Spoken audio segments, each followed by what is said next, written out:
first time I saw 69, I was lying to my therapist. That's not relevant to the story, except that lying is how it started. I told her I was sleeping better. I wasn't. I told her the nightmares had stopped. They hadn't. I told her I felt safe in my own apartment. That was the biggest lie of all, because my apartment had never been safe. I just hadn't known it yet. The number 69 came to me through a crack in the ceiling, a hairline fracture in the plaster, right above my bed. I noticed it on a Tuesday night at 2:17 a.m. I'd woken up from a dream I couldn't remember, and my eyes were drawn to that crack. It wasn't shaped like anything, just a jagged line. But the more I stared, the more it looked like two numbers pressed together. A 6 and a 9, mirror images. One upside down, the other right side up. I stared until my eyes watered. Then I blinked. The crack was just a crack. I went back to sleep. The next morning, the crack was longer. It had branched. Now it looked less like a number and more like a word in a language I didn't speak. I called the landlord. He said he'd send someone to patch it. No one came. The crack grew. By the end of the week, it had spread across the entire ceiling, a web of thin lines that converged above my pillow. And at the center of the web, where all the lines met, there was a hole, small, dark, the size of a pencil eraser. I stood on my bed and put my eye to the hole. I expected to see the upstairs neighbor's floorboards. Instead, I saw a room that couldn't exist. It was my room. The same walls, the same furniture, the same bed. But everything was reversed, like a mirror image. And lying on the bed, staring up at me through the hole, was a version of me with my face but not my expression. Its mouth was open. It was screaming, but I couldn't hear anything. I fell off the bed. I landed hard, knocked the wind out of myself. When I looked up, the crack was gone. The ceiling was smooth, white, untouched. I told myself I imagined it. I told myself I was sleep deprived. I told myself a lot of things over the next few days. But the cracks kept coming back, not the same crack, new ones. In the bathroom mirror, a fissure running down the glass, splitting my reflection into two halves. In the kitchen tile, a line of tiny fractures forming the shape of a 6 and a 9. In the window of my front door, a web spreading outward from the peephole, making the hallway outside look like a shattered mosaic. And every time I looked through one of these cracks, I saw the same thing. The reversed room, the other me, screaming. I started sleeping on the couch. That didn't help. The cracks followed me. They appeared on the ceiling of the living room, on the wall above the television, on the floor beneath the rug. I covered every crack with duct tape. The tape peeled off within hours. I painted over them. The paint dried and cracked again. The same patterns, the same numbers. On the 9th day, my reflection stopped screaming. I was in the bathroom, brushing my teeth. The mirror had a long crack down the center, separating my face into left and right. I looked at the left half. It was mine, tired, pale. The right half was different. It was smiling. Not a friendly smile, a patient smile. The smile of someone who has been waiting a very long time and knows you're about to give up. I put my hand to the mirror. The smiling half of my reflection put its hand up too. Our palms pressed against the glass from opposite sides. The glass was warm, and I heard a voice, not in my ears, in my skull. 69, it said. It's the number of the seam, the place where the world folds. You've been living on one side of the fold. I've been living on the other, but the fold is wearing thin, and 69 is how many days you have until it tears. I pulled my hand back. The reflection did the same, but it kept smiling. 69 days, it repeated. You've already used 9. You have 60 left. I didn't believe it. I couldn't. But I started counting. Days, not cracks, not numbers on receipts. Days, I marked them on a calendar. Day 10. Nothing happened. Day 20. I woke up with a nosebleed. The blood spelled 69 on my pillowcase. Day 30. My left ear started ringing. A constant tone, a hum. The frequency of the sound was 69 hertz. My brother, the sound engineer, confirmed it. He said it was impossible. Nothing in my apartment produced that frequency, but it was there. In my head, in my teeth, in the cracks. On day 40, I found the photograph.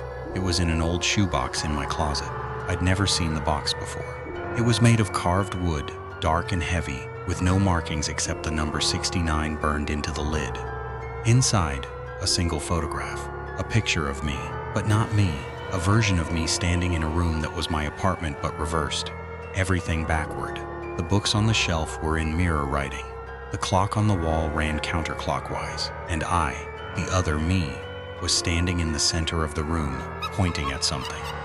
Pointing at the camera, pointing at me. On the back of the photograph, handwriting. My handwriting. It said, Day 40, Day 40, you're closer, don't turn around. I turned around, the living room was the same, couch, TV, coffee table, but the cracks were everywhere now, hundreds of them, covering every surface like a spider web. And through every crack, I could see the other room, the reversed room. And in that room, the other me was no longer standing. It was walking toward the largest crack, the one on the wall behind my television. It was reaching through. Its fingers were gray, cold. They pushed through the plaster like it was water. I ran, out of the apartment, down the stairs, into the street. I didn't stop running until I reached a coffee shop across town. I sat in a corner booth and shook for an hour. Then I called my mother. She didn't answer. I called my ex-husband. He didn't answer. I called a crisis hotline. The person on the other end listened to me ramble about cracks and numbers and reflections. Then she said, very gently, "Have you considered seeing a psychiatrist?" I hung up. I finished my coffee. I walked home. The cracks were waiting. The other me was waiting. It had pulled its hand back, but the wall was bulging now, a convex shape like something pressing from the other side. I could see the outline of a face, my face. The features were soft, almost melted, but I recognized them. I did the only thing I could think of. I got a hammer from the kitchen drawer. I stood in front of the bulging wall. I raised the hammer, and the other me spoke. Not through my skull this time, through the wall. Its voice was mine, but deeper, hollow, like it was speaking from the bottom of a well. 69 days, it said, but you miscounted. The days aren't on the calendar. They're in the cracks. Every crack is a day. And you've been making cracks since the day you were born. Every lie, every secret, every door you closed instead of opening, they all created cracks. And now there are 69 of them. And when the 69th crack meets the others, the wall won't just bulge. It will break, and I will step through, and you will step in. I swung the hammer. The head hit the wall. The plaster crumbled. Behind it was not brick, not insulation, not studs. It was darkness, absolute. My hand in the darkness, two hands. My hands, the other my wrists. They pulled. I dropped the hammer. I pulled back. We struggled for what felt like hours. Finally, I wrenched free. I stumbled backward, fell over the coffee table, landed hard. When I looked up, the wall was solid again. The cracks were gone. Everything was gone. The room was pristine. No bulges, no hands, no numbers. But my wrists were bruised, in the shape of fingers. That was 3 weeks ago. Day 49 today. I've been living in a hotel since then. I don't go home. I don't go near walls. I sleep with the lights on and a chair wedged under the door handle. But the cracks find me anyway. They're smaller here, harder to see, but they're here. In the mirror over the dresser, in the tile of the shower, in the screen of my phone when it glitches. And the other me is still there, on the other side, waiting. I've been thinking about what it said, about lies and secrets and closed doors. And I realize now that the number 69 isn't random. It's the number of days my son went without speaking before I found the first crack. It's the number of times I told him it's okay when it wasn't. It's the number of nights I lay awake listening to him cry and didn't go to his room because I was too tired, too scared, too something. The other me is the me I should have been. The one who opened doors instead of closing them. The one who listened. The one who stayed. And now that me wants out, wants to take my place. Because I did such a bad job with this side of the fold, I have 20 days left.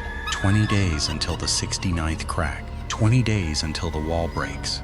I'm going to spend them with my son. I'm going to sit with him in silence if that's what he needs. I'm going to tell him the truth, that I'm sorry, that I was scared, that I still am.